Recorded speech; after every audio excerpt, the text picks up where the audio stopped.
Bonjour à toutes et tous, très heureux de vous retrouver ici pour cet événement qui en plus a un lien particulier avec notre ville et très heureux de co-animer cette table sur la planification écologique du spatial ou la planification spatiale de l'écologie. On va voir sur quoi on atterrit. Avec toi, Emma, députée européenne qui nous vient de loin, donc je vous demande de l'applaudir bien fort.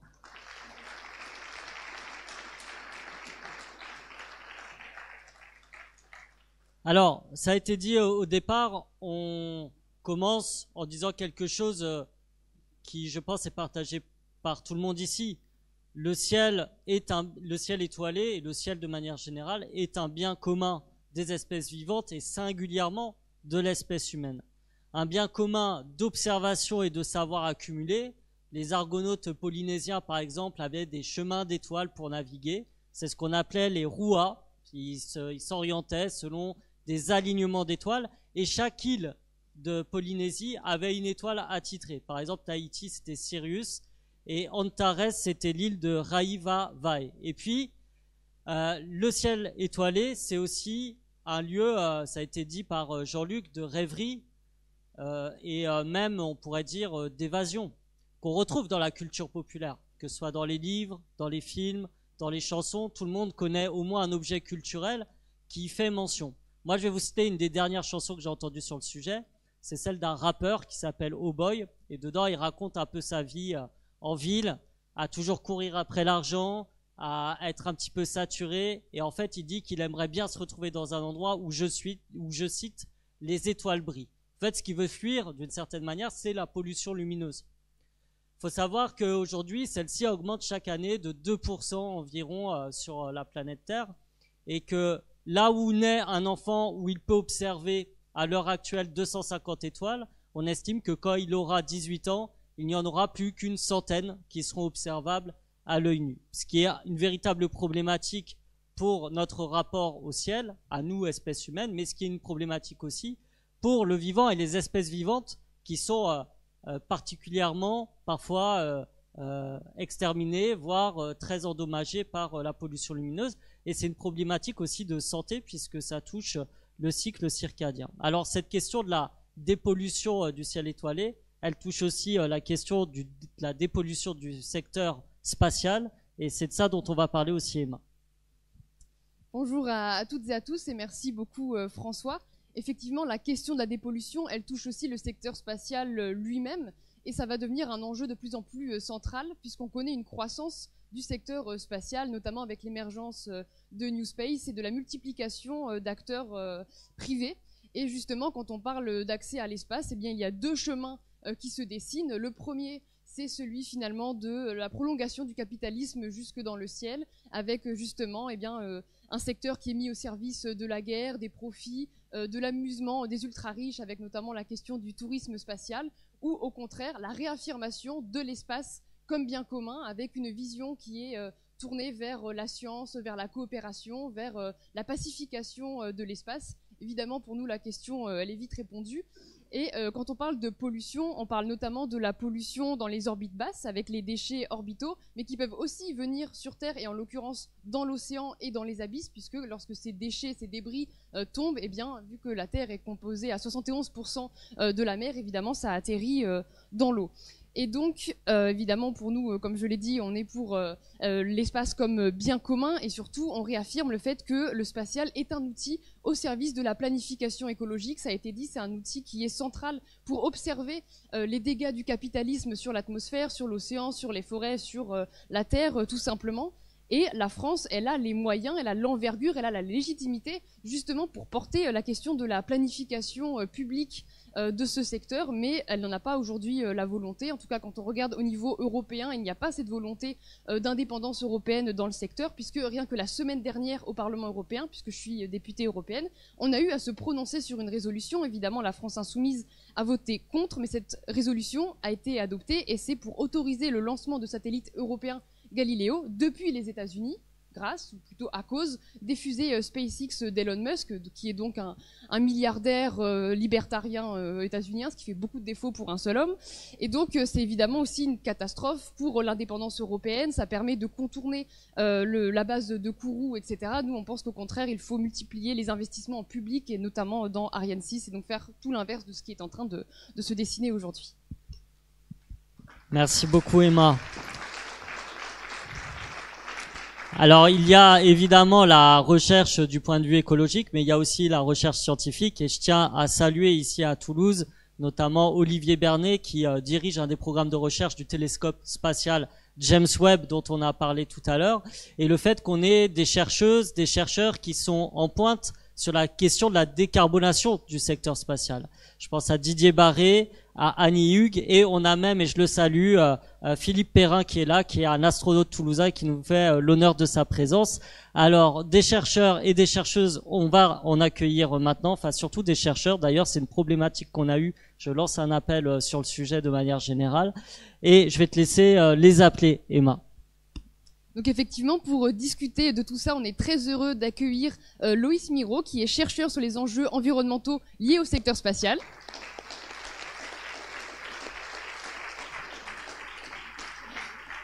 On a également avec nous Elliot Marceau, étudiant à l'ISAE Sup Aéro.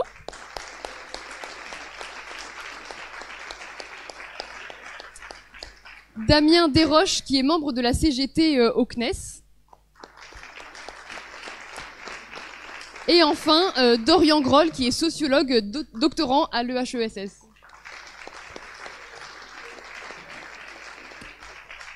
Et donc la première question qu'on va poser collectivement à chacun d'entre vous, c'est comment est-ce qu'on peut concilier les enjeux scientifiques, stratégiques avec le contexte de crise climatique et environnementale. Et on peut commencer, si tu le veux bien, avec Loïs Miro. Enfin, qui veut commencer en fait? Oui, c'est plutôt Elliot qui va commencer, effectivement. On voulait juste vous présenter quelque chose pour illustrer nos propos, donc il y aura peut-être quelques secondes. C'est bon, c'est affiché. Juste à mettre en grand. Ouais, on va vous présenter pas mal de faits scientifiques, donc c'est quand même beaucoup plus facile avec une visualisation et quelques chiffres. Donc rapidement, on va vous parler de comment en fait on analyse en fait l'impact des systèmes spatiaux sur l'environnement. Faut savoir qu'il y a plusieurs étapes en fait pour fabriquer un satellite. Il y a le moment où il y aura les études préliminaires, donc où il y aura des gens qui vont voyager avant même que le satellite, le système spatial soit produit. Donc, ils vont voyager, ils vont faire des voyages en avion, ça va déjà polluer en fait à ce moment-là. Il y aura la partie production, donc on va commencer à assembler toutes les pièces du satellite, mais aussi de la fusée qui va permettre d'envoyer le satellite. Donc il y aura des pollutions à ce moment-là. Il y a la partie lancement, donc ça on visualise bien ce que c'est. La partie utilisation, donc le moment où le satellite est en orbite. Il y a aussi un paquet de bâtiments au sol qui permettent de communiquer avec le satellite, de récupérer les données. Ça va beaucoup polluer aussi parce qu'on va utiliser de l'électricité, etc. Et enfin il y a la fin de vie dont on a déjà un petit peu parlé. On va revenir là-dessus. Ce qu'il faut savoir, c'est que à l'heure actuelle, les études préliminaires à la production et l'utilisation sont des activités qui sont au sol. Donc c'est assez commun avec d'autres industries. C'est des bâtiments qui fonctionnent avec de l'électricité, des véhicules qui se déplacent, etc. Cette partie-là est un peu mieux connue. Donc on considère en général que c'est 0,01% du CO2 émis dans le monde, donc pour cette industrie spatiale. Donc comme ça, on a l'impression que c'est pas beaucoup. Mais nous, on va vous parler plus précisément des parties lancement et fin de vie, qui sont encore les parties très floues en fait de l'impact du spatial sur l'environnement. Oui, en réalité, on va s'apercevoir que les vrais ennuis commencent dès que la fusée va décoller de son pas de tir. Puisque donc, pour placer son satellite en orbite, une fusée va devoir traverser et émettre dans toutes les couches de l'atmosphère. Or, on s'est aperçu que ces émissions dans les couches de l'atmosphère ont un effet sur le climat et sur la couche d'ozone qui est décuplé par rapport aux émissions qui sont faites au sol ou même au niveau vol des avions. Et donc ça, c'est parce que chaque composé va rester en suspension beaucoup plus longtemps que s'il avait été émis au sol. Et donc, il va avoir beaucoup plus de temps pour exercer son pouvoir réchauffant ou destructeur d'ozone. Et donc cet effet va venir être décuplé. Et avec cet effet démultiplicateur, on estime que en ne brûlant qu'un 10 000e de la quantité de carburant brûlé par l'aviation, eh bien les lancements seraient responsables d'un réchauffement de l'atmosphère de l'ordre d'1/10 de cette aviation. Donc on voit bien qu'on a cet effet démultiplicateur qui est très important. Et donc l'aviation, c'est de l'ordre de 4-5% de l'impact climatique mondial. Donc on voit qu'on serait bien au-delà des 0,01% initiaux qu'a cité Elliott, donc qui concernent uniquement les activités au sol. Donc là, sur ce dernier chiffre, prudence, puisqu'il y a encore beaucoup d'incertitudes, étant donné qu'il y a eu peu d'études à ce jour, et c'est un problème. Mais déjà, rien que cet ordre de grandeur révèle la forte intensité des activités spatiales en termes d'impact sur le climat. Et donc c'est inquiétant si on regarde l'évolution, la croissance extrêmement rapide qui est en cours, puisque justement c'est 1/10, ce chiffre-là, eh bien c'est avant l'ère des méga-constellations. Et donc si on regarde juste l'évolution de la masse de carburant brûlée par les lanceurs entre 2019, donc c'est le début du lancement de la constellation Starlink, et 2023, eh bien elle était multipliée par 3.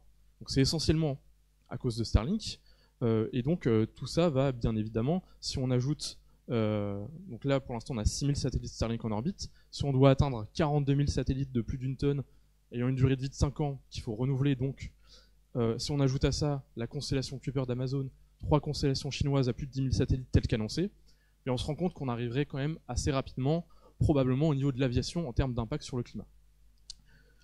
Voilà, d'autant plus que, en réalité, on a encore un trou dans la raquette en termes d'impact, et donc là je vais laisser la parole à Elliott pour parler de ça. Ouais, du coup on l'a déjà cité plusieurs fois là au cours de la présentation cet après-midi. Je vais rentrer un peu plus dans le détail, mais juste en une minute sur ce qu'on appelle les réentrées atmosphériques. Donc c'est une des problématiques aussi avec le fait que les satellites ont une très courte durée de vie en orbite basse, c'est qu'il y en a beaucoup plus qui vont réentrer, donc beaucoup plus de masse qui va réentrer dans l'atmosphère, et quand cette réentrée se fait, les satellites brûlent. Pour la plupart des satellites, ils brûlent entièrement. Donc ça relâche en fait des métaux, surtout de l'aluminium, mais aussi plein de petits autres métaux qui sont dans les batteries et tout ce qu'il y a dans les satellites. En fait, ça relâche des métaux assez hauts, donc entre 60 et 90 km en général dans l'atmosphère. Donc c'est tout un tas de particules qui est pas là naturellement. Donc les impacts sur la couche d'ozone et sur le réchauffement climatique sont encore très peu connus, comme on l'a dit. Mais en tout cas, voilà, c'est une modification qui est assez importante en fait de notre atmosphère. Donc pour rentrer un petit peu plus dans les détails, voilà. Voilà, donc là on a parlé de climat, d'ozone, et donc il y a la problématique de la pollution lumineuse qui a été largement mentionnée en introduction, et donc on voulait en parler aussi. Donc effectivement, les satellites qui sont en orbite, ils peuvent refléter la lumière du soleil. Donc ça, c'est pas un problème qui est vraiment nouveau. Le vrai problème, c'est le nombre de ces satellites qu'il y a en orbite. Donc si on regarde si les principales méga-constellations qui sont annoncées sont effectivement déployées, vraiment si on se met dans la pire des situations, on pourrait avoir sur 15 points lumineux dans le ciel, eh bien il y en aurait un qui serait un satellite. Donc ça a évidemment des impacts sur les observations astronomiques, qui sont en réalité très diverses. Donc il y a certains instruments qui seraient pas du tout affectés par ce type de perturbation, et d'autres au contraire pour lesquels ce serait complètement désastreux. Et c'est le cas en particulier des télescopes qui sont à grand champ. Donc là, je vous montre le télescope, donc l'observatoire Vera Rubin, qui est encore en construction, qui doit sonder la matière noire et tout un tas d'autres questions sur notre univers. Et donc c'est quand même un télescope à 1,5 milliard. Et donc là, juste avec Starlink, on estime qu'il pourrait perdre jusqu'à 1/3 de ses observations. Voilà, donc c'est quand même un impact qui est significatif, d'autant plus que il y a un autre phénomène qui est peut-être encore plus pernicieux que celui-là, puisque bien en orbite, il n'y a pas que les satellites qui vont refléter la lumière. Il y a aussi 130 millions de petits débris. J'avais mis le chiffre tout à l'heure. Et donc ces débris, ils vont augmenter la luminosité diffuse du ciel nocturne. Et les astronomes ont estimé que cette augmentation, rien qu'avec les objets en orbite, serait déjà de l'ordre de 10% par rapport au niveau naturel. Or, il se trouve que ce seuil de 10%, c'est exactement le seuil fixé par l'Union internationale d'astronomie pour définir un ciel comme pollué lorsqu'ils sont à la recherche d'un site pour leur observatoire. Donc déjà, aujourd'hui, même si on va sur la plus haute montagne du Chili, eh bien potentiellement, ce serait déjà fichu à cause des débris. Donc les conséquences de ça, donc ce sont des temps d'exposition plus longs pour observer un objet d'une luminosité donnée, donc des observations à refaire, évidemment. Et donc ça, c'est de l'argent. Pour donner un ordre de grandeur, le Very Large Telescope, c'est 1 € la seconde d'observation. Donc ça peut chiffrer très très vite, et c'est de l'argent public, évidemment. Et donc aussi des pertes d'observation scientifique, des phénomènes transitoires qu'on ne pourrait plus observer de nouveau. Voilà, donc pour faire la parenthèse de la pollution lumineuse, qui est quand même une affaire conséquente. Et donc pour résumer, on a cité plusieurs problématiques. Donc Il y a les débris spatiaux, la pollution lumineuse, les impacts en haute atmosphère, des lancements, des rentrées atmosphériques, les émissions au sol, donc là qui sont plus conventionnelles, on va dire. Actuellement, le problème, c'est que tout cela est traité en silo, que ce soit dans les politiques spatiales ou même dans la recherche académique. Or, tout cela est en interaction. Et donc, en voulant améliorer la situation sur une de ces problématiques, potentiellement, on pourrait la dégrader sur l'autre ou plusieurs autres. Et ces compromis ne sont pas du tout compris à ce jour. Voilà, pour conclure, en bref, la planification écologique du secteur spatial, alors oui, ça se planifie, mais il va falloir adopter une pensée complexe pour le faire.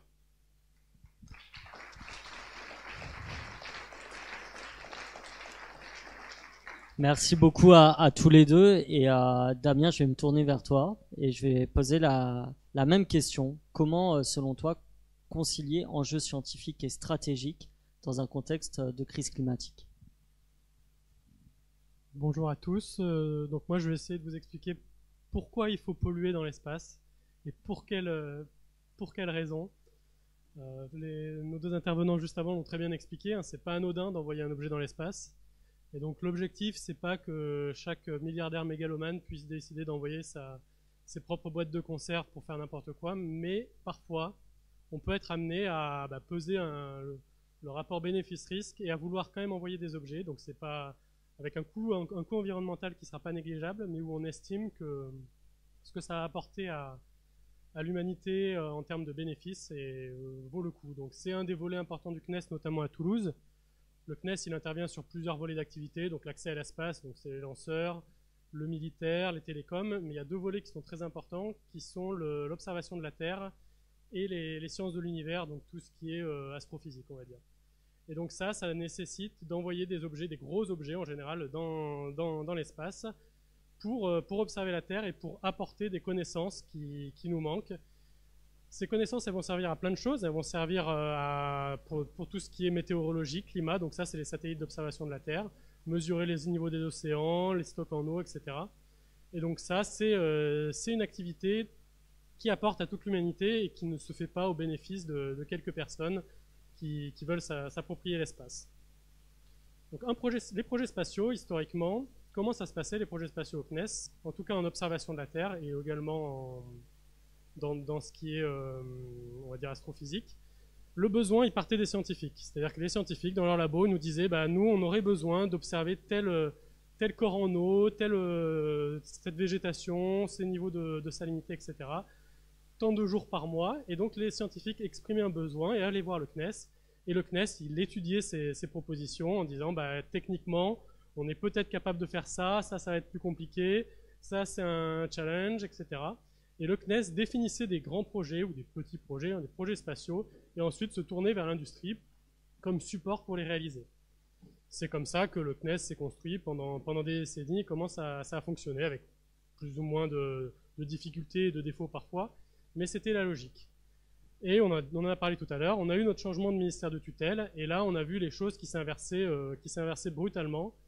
Et la logique, on a parlé un peu d'aval, la logique elle s'est inversée. On est parti de l'aval, on est parti d'un besoin industriel, ou même pas forcément, on est parti d'une idéologie. On a dit, on va développer un tissu économique, et donc il faut que le spatial soit au service du développement de ce tissu économique. C'est complètement inverse de la logique, on va dire, du besoin. Les scientifiques expriment un besoin, on le réalise en s'appuyant sur de l'industrie. Là, l'industrie doit faire de l'argent, l'industrie doit faire du business, et le CNES doit s'y plier en faisant rentrer au forcing des projets spatiaux là-dedans. Ça marche pas bien. Ça a créé beaucoup de débats donc au CNES. Il y a eu des tribunes aussi de scientifiques dans les différents labos qui ont dit que ça ne pouvait pas fonctionner comme ça, que la recherche était en train d'être asséchée et que c'était extrêmement dangereux. On a parlé un petit peu, mais les échelles de temps dans le spatial, c'est 10, 15, 20 ans. Donc si on appauvrit la recherche aujourd'hui, c'est des conséquences sur des années, on n'est pas sûr de pouvoir s'en relever. Donc voilà en gros le message, et je voudrais un peu illustrer ça aussi avec, on a parlé du numérique, et parmi ces messages, on va dire, qui nous sont arrivés d'en haut, les messages qu'on nous a imposés, qu'on a dit il faut pousser ça parce que c'est le futur, on a beaucoup parlé d'IA, machine learning, etc. Donc là aussi on passera sur le coût environnemental, on utilise une puissance de calcul phénoménale pour remplacer finalement parfois ça peut servir, mais l'objectif c'est quand même de remplacer l'intelligence humaine par de la puissance de calcul. Et donc on nous a imposé un peu ça d'en haut et on nous a dit il faut développer des projets qui utilisent ces applications. Les industriels, ils ont dit ça c'est un sujet à la mode, c'est repris par les politiques, c'est aussi repris par le CNES, donc on va demander des ingénieurs qui sont formés en IA, qui savent faire du machine learning, etc. Donc qu'est-ce qui se passe ensuite? La suite, c'est le tissu éducatif. On demande aux facs de former les étudiants pour qu'ils fassent de l'IA, du machine learning. Très bien, mais ça remplace des choses. On nous dit le numérique c'est super, ça apporte des nouvelles choses, ça se fait en plus. C'est pas vrai, c'est jamais en plus. Que ça soit dans l'éducation, que ça soit dans les budgets, c'est toujours à la place de quelque chose. Et donc, là, on observe des labos qui nous disent que ça devient compliqué de recruter des jeunes ingénieurs spécialisés dans l'hardware, alors dans la mécanique, hein, faire des satellites, faire des projets, parce que les formations ont changé. Et donc, on pousse tellement l'aval qu'on va arriver peut-être à un stade, alors je ne dis pas que c'est le cas, hein, mais on peut arriver à un stade où les éléments de base de la science, de la connaissance humaine, on n'est plus capable de les maîtriser. Et ça, c'est extrêmement dangereux parce que pareil, le retour en arrière, il sera très compliqué. La dépendance numérique, elle existe dans tout un tas de domaines. Hein. On va devenir dépendant de Doctolib bientôt. Il n'y aura plus de secrétaire médical parce qu'on sera tous habitués à prendre nos rendez-vous sur Doctolib. Et on peut devenir dépendant de l'IA, on peut devenir dépendant du numérique aussi. Et dans quelques années, ne plus être capable de faire un calcul, de faire une transformée de Fourier parce que l'ordinateur le fera à notre place. Et donc ça, le jour où on n'aura plus les matériaux et les terres pour fabriquer ces ordinateurs, ça pourra être une catastrophe. Donc voilà un peu sur ma vision, la vision que je voulais porter côté CGT du CNES sur le spatial et sur la science.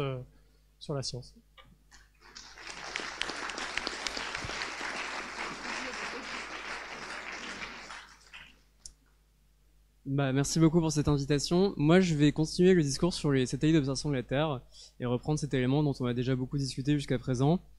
Donc, derrière moi, vous voyez un graphique tout à fait lisible. C'est une représentation de tous les satellites actifs en orbite autour de la Terre il y a quelques jours. Alors, vous voyez l'énorme concentration de satellites en orbite basse dont nous avons parlé, qui sature entièrement mon pauvre graphique, et la prépondérance des satellites de communication. Donc c'est évidemment pas à l'échelle, mais il y a actuellement 10 000 satellites actifs en orbite autour de la Terre, et parmi ces 10 000 satellites se trouve un peu moins d'un dixième de satellites d'observation de la Terre.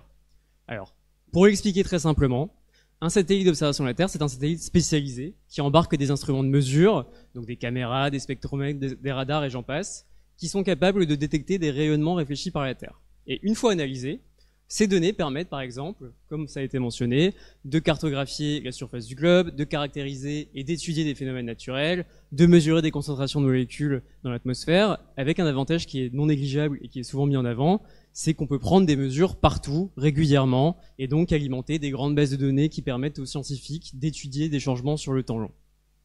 Donc dans une perspective de planification écologique, ces outils, ça paraît extrêmement utile. Ça permet de suivre l'état de la planète, de comprendre notre climat. Il est souvent mentionné que les scientifiques caractérisent le climat avec un ensemble de variables climatiques essentielles au nombre de 50, dont 26 sont mesurées par des satellites, et ces variables irriguent les rapports du GIEC, donc c'est quelque chose de très important. Donc c'est aujourd'hui tout à fait évident en fait de penser notre environnement à l'échelle du globe, de se représenter la Terre vue de ces satellites, et c'est tellement une évidence que c'est aussi intéressant de gratter un petit peu comment cette évidence s'est construite et de voir de plus près comment historiquement le secteur spatial s'est construit autour de cet objectif environnemental et qu'est-ce qu'on en fait aujourd'hui. Alors pourquoi une évidence construite? Parce que quand en 72 il y a le premier satellite civil d'observation de la Terre aux États-Unis, les agences spatiales, en fait, elles ont bien dû aller chercher des gens pour utiliser leurs données. C'est-à-dire que peut-être que par la suite ça a changé et qu'il y a eu directement plus de contacts avec les communautés scientifiques, mais au début on n'a pas converti des instruments qui étaient des instruments de surveillance en des promesses environnementales en un claquement de doigts. Il a fallu convaincre des gens. Et outre les scientifiques, il a fallu aussi convaincre le personnel politique, ce qui est appelé les preneurs de décision.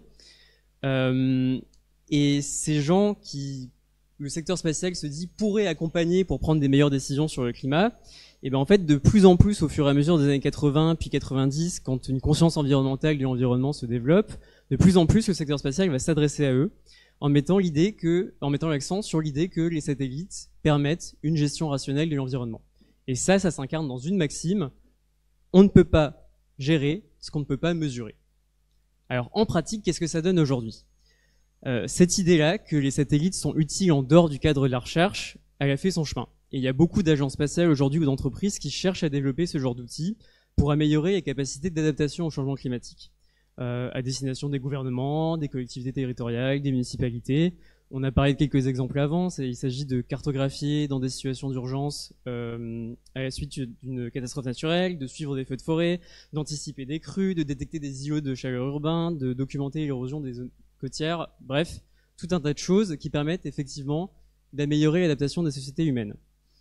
Maintenant, si on essaye d'aller un peu plus loin que l'adaptation et qu'on s'intéresse à l'atténuation des changements climatiques, et ben déjà la situation devient un peu plus compliquée. C'est très visible par exemple parce qu'en Europe, on a un programme d'observation de la Terre qui s'appelle Copernicus, qui diffuse des données libres gratuitement à tout le monde.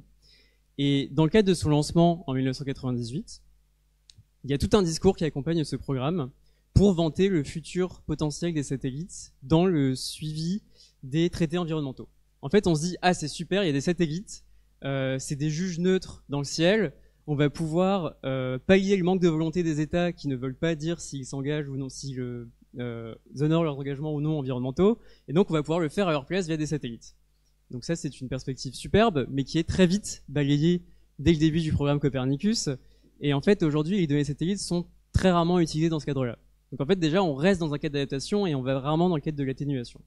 Et puis surtout, qu'il s'agisse d'atténuation ou d'adaptation, il y a quelque chose qui est important, c'est que ce n'est pas parce qu'une technologie existe qu'elle est utilisée. Et le problème, c'est que la question de l'appropriation des outils produits par le spatial et les nécessaires capacités techniques pour les utiliser, bah, cette question passe souvent à la trappe.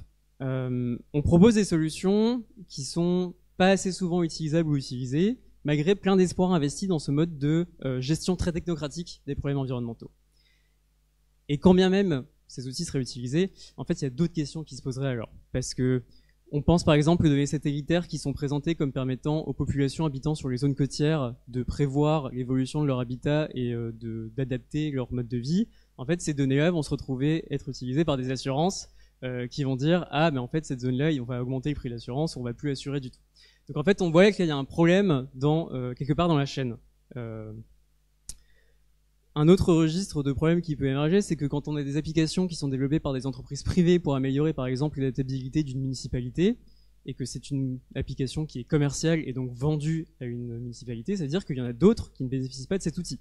En fait, il y a aussi une rupture d'égalité dans les outils disponibles pour l'adaptation, ce qui pose d'autres types de problèmes. Et on aborde là du coup un dernier point qui me semble crucial sur le sujet, c'est en fait qui possède et qui diffuse ces données et ces outils.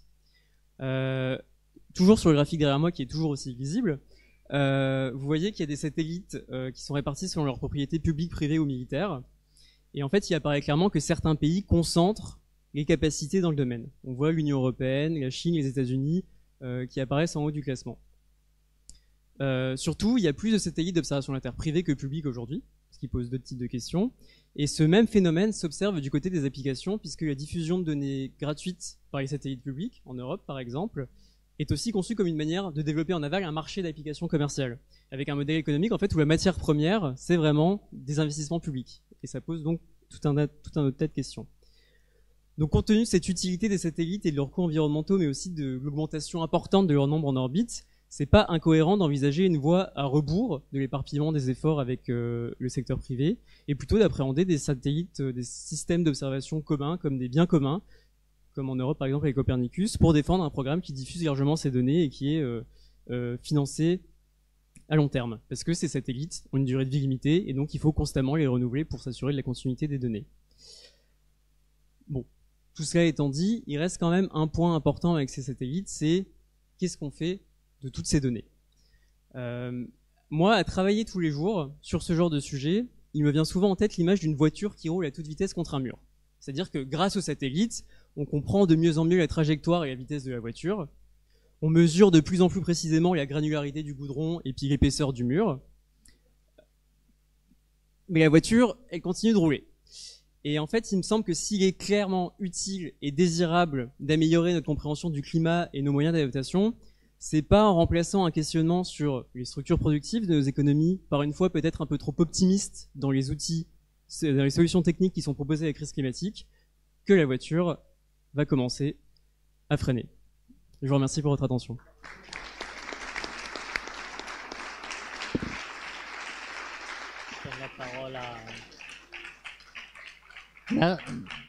Merci beaucoup à toi Dorian, et je vais redonner la parole à Loïs et Elliot. Vous voyez qui veut répondre, mais j'ai 2 questions pour vous. Quels outils juridiques pour parvenir à contrôler toutes les problématiques qui ont été données? D'accord, je vois que tu balances le micro à côté. Et 2, selon vous, quel rôle les scientifiques peuvent avoir sur la réduction de l'empreinte carbone de manière générale dans le secteur du spatial, hormis les rôles d'alerte habituels? Je vais commencer pour les scientifiques déjà. Pour juridique, on va réfléchir. Ouais. Non, pour les scientifiques, donc je vais vraiment parler du coup d'un aspect scientifique. Comme on l'a dit, à l'heure actuelle, il y a beaucoup de manquements encore dans les connaissances. Donc c'est le truc clé actuellement, c'est d'identifier ces manquements et du coup de lancer des financements, ce qui est déjà en train un peu d'être fait, hein, sur que ce soit sur les réentrées atmosphériques ou l'impact des lancements. On a quelques thèses qui sont lancées cette année, je crois. Il y en a plusieurs qui sont prévues pour les années prochaines, donc à la fois à l'échelle européenne et à l'échelle de la France. Donc il y a des financements qui sont commencés à être mis là-dedans pour tout simplement faire des modélisations de ces impacts-là, et aussi des mesures sur place directement pour pouvoir les chiffrer. Et une fois que la communauté scientifique aura pu commencer à agréger assez de données là-dessus, on pourra commencer à du coup poser les vrais chiffres et pouvoir arbitrer en fonction de ces chiffres-là. Donc tel projet pollutant, on en est sûr. Donc après voilà, il y a le côté juridique et le côté sociologique qui va rentrer en jeu, mais en tout cas côté scientifique, on a les chiffres et on peut arbitrer après en connaissance de cause, quoi. Est-ce que tu veux te tenter sur le juridique? Alors, je dirais un mot sur le sujet scientifique. En fait, donc c'est vrai qu'il y a tout un tas d'incertitudes encore, notamment sur ces effets en haute atmosphère que j'ai mentionnés. Ceci dit, on en sait suffisamment pour arbitrer sur un certain nombre de choses, notamment les grands coupables sont clairement identifiés en termes de quel type de technologie, de carburant pose le plus problème, etc. Donc on pourrait tout à fait, si on avait une baguette magique, du jour au lendemain, diviser par peut-être 10 l'impact climatique de l'industrie spatiale. Le problème, c'est que c'est aussi une industrie qui a une inertie très très forte, hein, un système socio-technique avec beaucoup d'inertie, des verrous. Donc en pratique, ça va pas se faire comme ça, puisque la durée de vie d'un lanceur, c'est plusieurs décennies. Voilà. Du point de vue juridique, alors je suis vraiment pas un spécialiste de la question, je peux quand même dire quelque chose à ce sujet parce que je les analyse dans mes recherches en essayant de regarder justement si en fait il y a donc j'ai parlé d'effets systémiques d'interaction entre ces diverses problématiques tout à l'heure, et donc j'essaie de regarder si justement il y a des ponts qui sont faits entre ces problématiques là. Or justement ce que j'observe, c'est que c'est pas le cas. Donc par exemple il y a les astronomes qui ont fait un exposé de leurs problèmes et des recommandations dans un certain nombre de rapports. Mais si on appliquait leurs recommandations, eh bien on pourrait avoir des conséquences néfastes sur l'augmentation de l'impact des lancements, par exemple. Ça paraît pas clair comme ça, mais en fait, étant donné que c'est un système complexe avec des interactions dans tous les sens, et justement, il y a des imprévus. Et ça, c'est quelque chose qu'on a observé de toute façon sur les problématiques écologiques au sens large, déjà sur Terre. Donc essayons de ne pas répéter l'erreur. Voilà. Pour donc pas parler juridique parce que c'est encore moins mon domaine que Loïs, mais je sais qu'il y avait aussi, il y a une idée qui peut aussi être réfléchie. C'est pas forcément jouer sur les lois juridiques, mais les lois du marché. C'est-à-dire que nous, en tant que Français, on va pas pouvoir avoir d'impact très puissant sur la loi américaine. Mais par contre, si on joue avec les opérateurs de satellites français et européens qui utilisent les données potentielles de constellations hors Europe, si on leur dit vous pouvez pas utiliser des données qui viennent de constellations trop polluantes, quelque part on peut aussi jouer sur la loi du marché en fait, en infléchissant un peu quels clients en fait les entreprises des autres pays et autres continents pourront avoir, quoi. Donc voilà, ça c'est un des leviers aussi qui pourrait être identifié. Merci à vous pour vos réponses.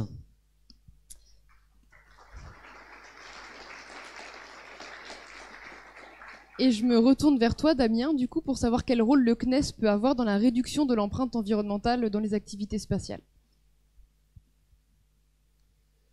Mon voisin a parlé de la voiture tout à l'heure. Ce qui est important de voir, c'est que la voiture qui fonce dans le mur, c'est un problème politique, essentiellement. C'est-à-dire que les centres de décision aujourd'hui, ils sont politiques. Et donc le CNES, c'est une émanation de cette politique. Et donc si on n'est pas capable d'agir au-dessus, l'émanation de cette politique, ça va se traduire par ce que nous on appelle les politiques RSE, qui consistent à mesurer l'empreinte carbone de notre réunion en nous demandant au début si on est venu en voiture ou en vélo. Et ça n'ira pas beaucoup plus loin. Même des choix, comme mes collègues disaient, de changer de type de combustible et tout, c'est déjà beaucoup trop. C'est-à-dire que si c'est déjà des coûts, c'est déjà des choses qui seront balayées, parce que l'écologie, au-dessus, ils s'en fichent. Et donc, on fera du cosmétique. Donc, si on veut vraiment changer les choses, il faut impulser une politique qui va déjà, au niveau des choix des projets, va faire des sélections. Va dire, ben, aujourd'hui, des satellites télécoms, peut-être que le CNES doit réorienter son activité sur d'autres activités, sur de l'observation, sur autre chose. Peut-être que le CNES doit arrêter de subventionner telle ou telle industrie très polluante. Mais ça, c'est des choix qui ne seront pas faits par les ingénieurs du CNES. Alors même si on n'est pas impuissant, on peut se mobiliser, on peut porter un message. D'ailleurs, ils n'aiment pas trop notre direction. C'est un milieu, je ne sais plus qui le disait au début, c'est un milieu un peu fermé, le spatial. Personne ne sait vraiment ce qui se passe dedans. Les quelques fois où il y a eu des tribunes du CNES, des scientifiques qui sont parus dans la presse, on a eu des levées de boucliers parce que c'est un milieu très, très fermé. Donc on a des moyens, on va dire, des moyens de s'exprimer, mais fondamentalement, le problème, il est politique, et donc il va falloir réussir à impulser autre chose en haut si on ne veut pas se retrouver à faire du greenwashing comme la moitié des entreprises du secteur, parce que les choix, nous, on a déjà eu des réponses en instance quand on grattait un peu trop, qui nous disaient c'est pas vous qui choisissez, les décisions elles sont prises au-dessus, et c'est comme ça. Donc voilà ce que je pense. Donc il faut continuer à en parler. Il faut continuer à expliquer ce qu'on explique aujourd'hui et pour espérer arriver à un changement de paradigme qui replacera ces questions au centre. Merci beaucoup. Et enfin, dernière question pour toi, Dorian. Comment est-ce qu'on peut donner à la France les moyens d'être un acteur du spatial décarboné ? J'ai 30 secondes ? Ok. J'ai 3 minutes. C'est une excellente question. Je crois que moi j'étudie surtout le niveau européen où la France est très active en fait puisque donc j'étudie en fait Copernicus qui est un programme d'observation de la Terre et comme je le disais, c'est Copernicus, c'est un effort européen où il y a une manière qui se crée de potentiellement faire de la planification écologique par le spatial via la collecte de données. Mais c'est sûr que l'envoi de satellites d'observation de la Terre en orbite reste une activité polluante comme mes collègues l'ont dit précédemment. Ce que la France peut faire dans le domaine, franchement, la question est dure. La question est dure. Vous prenez un peu en traître. Vous avez des idées, vous ? Ouais, parce que là... Non, on va laisser parler le député Saint-Martin, parce que...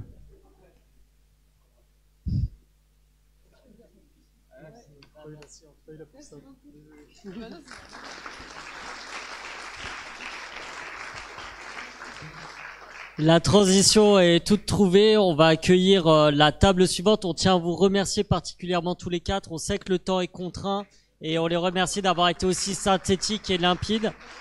Et ça occasionnera certainement d'autres rencontres et échanges. Alors, pour cette table, j'accueille Arnaud Saint-Martin et l'intitulé, c'est « Continuer à explorer, mais avec un plan ».